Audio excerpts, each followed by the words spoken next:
Hey, how's it going? I am Ninja Dust. What the hell? Oh, sorry. You're alright.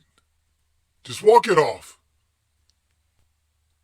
Anyway, like I was saying, I am Ninja Dust, and I'm so glad you stopped by. Now just sit back, relax, and enjoy the video. You okay? Today, I would like to talk about the stigma that still exists when it comes to being an adult gamer. In life, we are born, and then we are given this universal book on life where there's this path we are supposed to walk down. Different cultures have different paths, and the path I was supposed to go down was to go to college, get a job, get married, have kids, and end up with a house and a minivan. I'm leaving a lot out, but that's a generalized version of it. Basically, I stopped after getting a good job. If I were to continue that path, I would have covered the basis for what is considered a responsible adult. Now let's say I was getting to know a girl, and I was telling her about my life achievements. I would get this all the way up to getting a good job. Then I would say, and I'm a gamer. And I would probably get this. Though, there are a lot of girl gamers out there, so it's not as bad as it used to be. Now, when it comes to dealing with the older generation like my parents, they see playing video games as a waste of time. To those that don't understand my interest in video games, I just let them not understand it. There's absolutely no need for me to explain it to them. Hello, Indy here. Oh, hey Mom, what's going on? Yeah, I'm at work. No, I wasn't playing video games. You called me to let me know about a job opportunity to be a restaurant manager. Mom, how many times do I have to tell you I own $1 billion company that makes video games? No, really, I'm not lying. Remember when we went up on that helicopter? I own that. I don't know how clear I need to be. Okay, sure.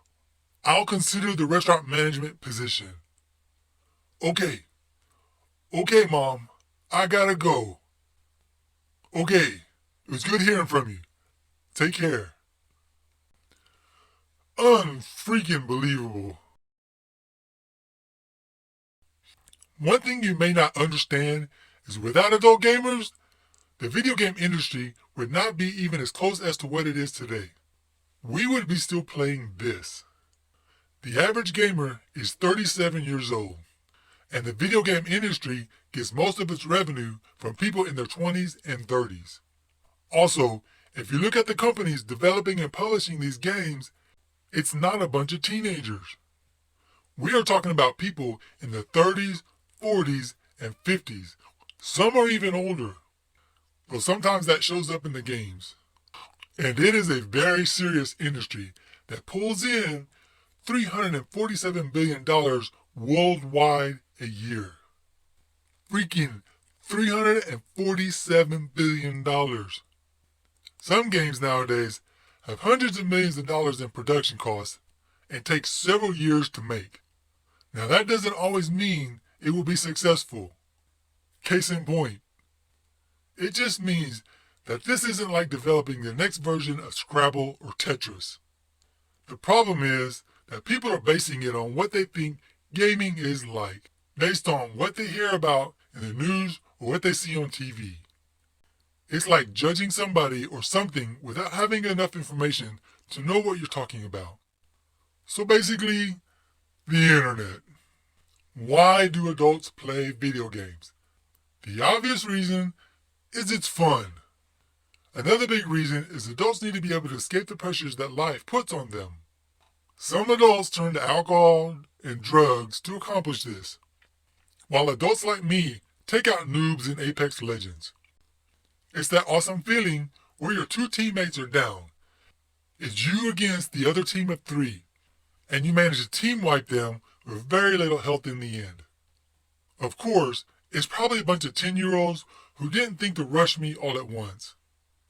Nonetheless, you walk over to your teammates and res them while they're telling you, "Let's go!" If you have ever experienced that, then you know what I'm talking about. Then you get that badge for team wiping that you get to display, telling of your accomplishments that nobody will really ever notice. But hey, it reminds you of that moment. It's such an exhilarating moment when something like that happens in any game, especially when it is to win a match. That's something on a whole different level. That's when you do a very adult thing, and that's break out into this. No matter what stress you had before the game, it's all gone.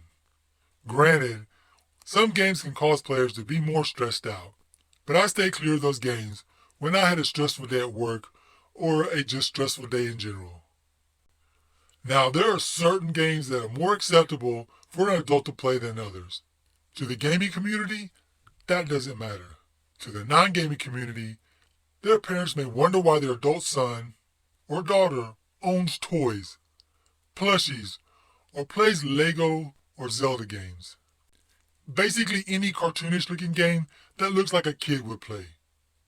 Now let's say your parents are visiting and they walked in the room and you were playing this as opposed to this. They may question your maturity. Yeah, even though you're playing a video game, this seems more acceptable for an adult to play than this. Then your adult gamer friend walks in and freaks out about the new plushie purchase you made and wants to know where they can get one. Now the beauty of today's gaming industry is that there is room for established developers as well as independent developers to be successful if they put in the time and effort. Hell, this game didn't take much to code and it gave people withdrawals when they quit playing it. The funny thing is, this game was taken down because the developer of the game couldn't deal with the stress that came from the success of the game. What I'm trying to get at is, there are so many genres and categories to choose from, it's gotten to the point that you have a ton of different games to choose from for whatever you feel like playing. Sometimes you don't even know what you feel like playing until you look at your list of games. So yeah, today I feel like playing Lego Batman. Now when I say adult gamers, I'm not just talking about people in their 30s and 40s. I have played matches in games like Destiny, where I was paired up on a strike with some people in their 50s and 60s. There's even this lady called the Skyrim Grandma. Unfortunately, 2% of the gamers who must ruin it for the rest of us caused her to quit streaming for a while.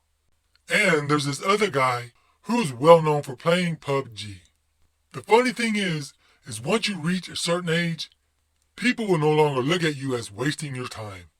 When you get to be in your 60s and 70s and you're playing video games, your family will be just happy that you're doing something and not bothering them. Plus, some of them may even be alone and only get to visit with people every once in a while. In gaming, they get to visit with somebody every day. At least living in some countries, like the United States, you can choose to game as much as you want. There are some countries that either restrict it or ban it altogether. In China, they restrict gaming to 3 hours a week for people under 18. They feel their country will decline because they are not working or studying 12 or more hours a day. I want to kill zombies, not be one. There are times when I come home on a Friday after work and the next thing I know, I stink, there are dirty plates and empty wrappers all around me, and it's Sunday night.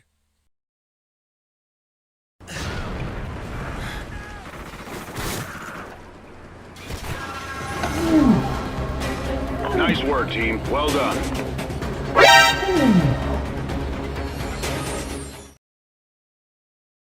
You know what I call that? A productive weekend. Again, I'm single with no kids. I basically do the grind during the week and think of the next weekend when I'll get to do it all over again. I'm not a complete slob. I work out in between the matches. Have you ever been at the beginning of a match and the person in charge of dropping is taking forever? It's probably me because I'm finishing my cycle. Now, I don't think the stigma is going to go away anytime soon. But ask yourself this: do you really care? If you're taking care of your responsibilities, meaning working hard, paying your own way, what they think about what you do with your spare time and money is irrelevant. If you want a house full of plushies, then that's your prerogative. Now, if your parents are paying for your car, your rent, and you keep putting off getting a job after graduating from college so you can finish getting that legendary suit of armor, then maybe they have a point. Now, I'd like to hear about what you think on this subject. I thank you for stopping by, and take care.